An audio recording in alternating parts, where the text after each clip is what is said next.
I want to hear your guys' opinion on this. Which gacha game currently that you guys are playing has the best PT system?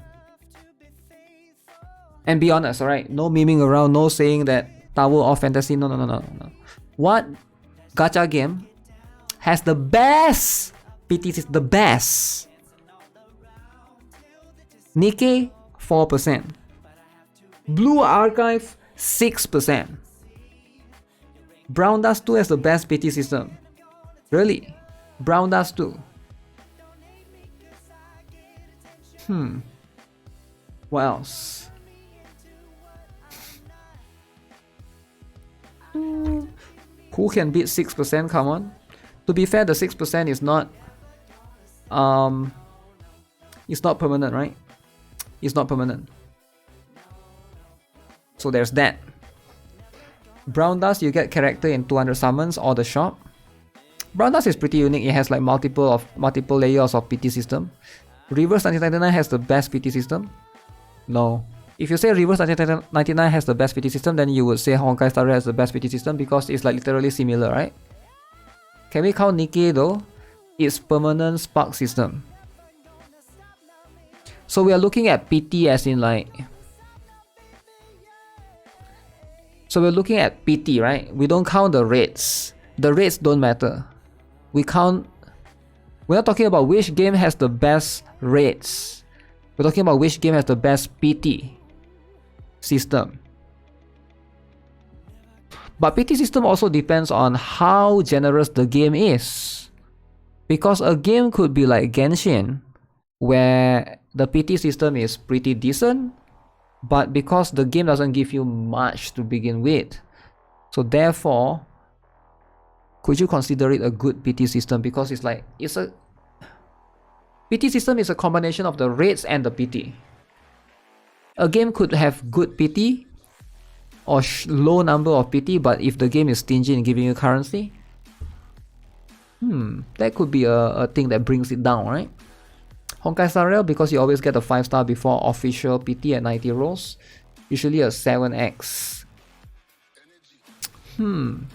Limbus Company has cheap battle pass. Well, we're talking about PT system, not battle pass here.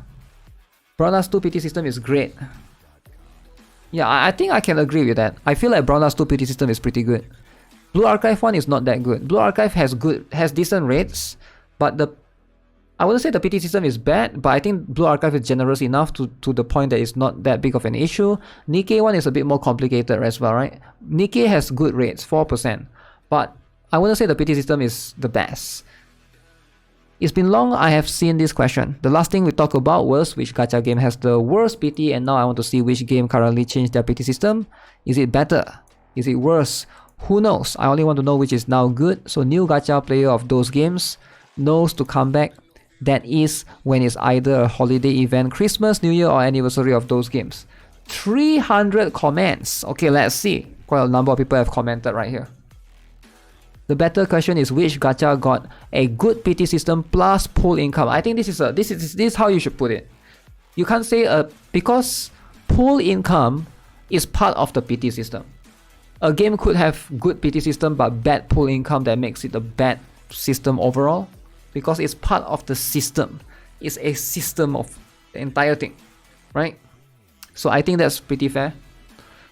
Romancing, I've heard a lot of good things about this. I never really played this. Romancing Saga Reuniverse. Their pool income goes crazy. If you like to grind a lot into good old retro pixel. Yeah, it is a pixel turn-based game, so I'm not too fond of those.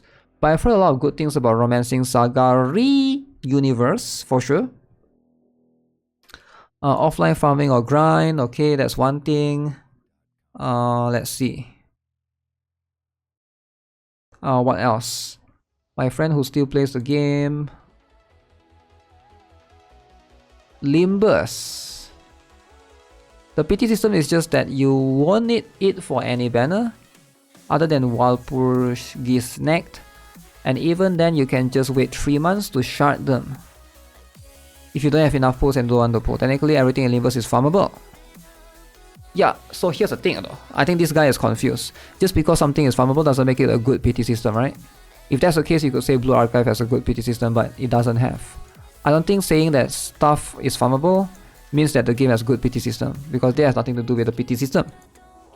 The game quite generous in terms of pulls, 7.5 pulls per week. Okay, I bought every single battle pass.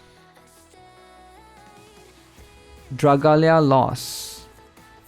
PGR has the best PT system. Ah, I love 100% PT, will be perfect if weapon gacha is also at 100%. Pulls income enough for free to play to get every S rank at their base every time they debut. When S rank comes in the patch right after the S rank, one of them always can be farmed for free. Weapons, pets and character dupes are obviously for spender, but that's fine to me.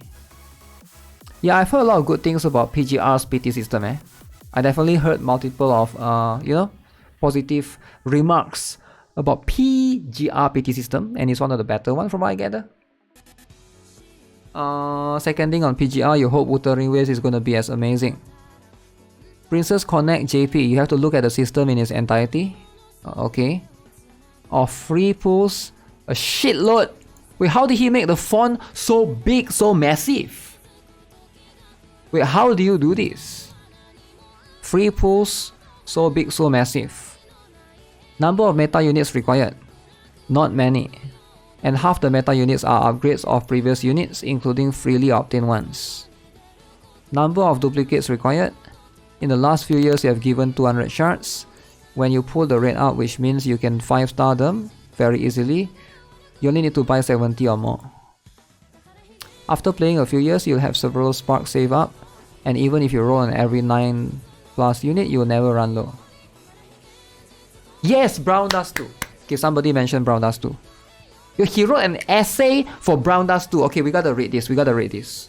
When somebody writes an essay about Brown Dust 2, we gotta read this. Okay, some characters you will need to +5 to fully realize everything about the character. But many of them work at +0. It's mostly the buffers that need the +5. No, actually it's mostly the DPS.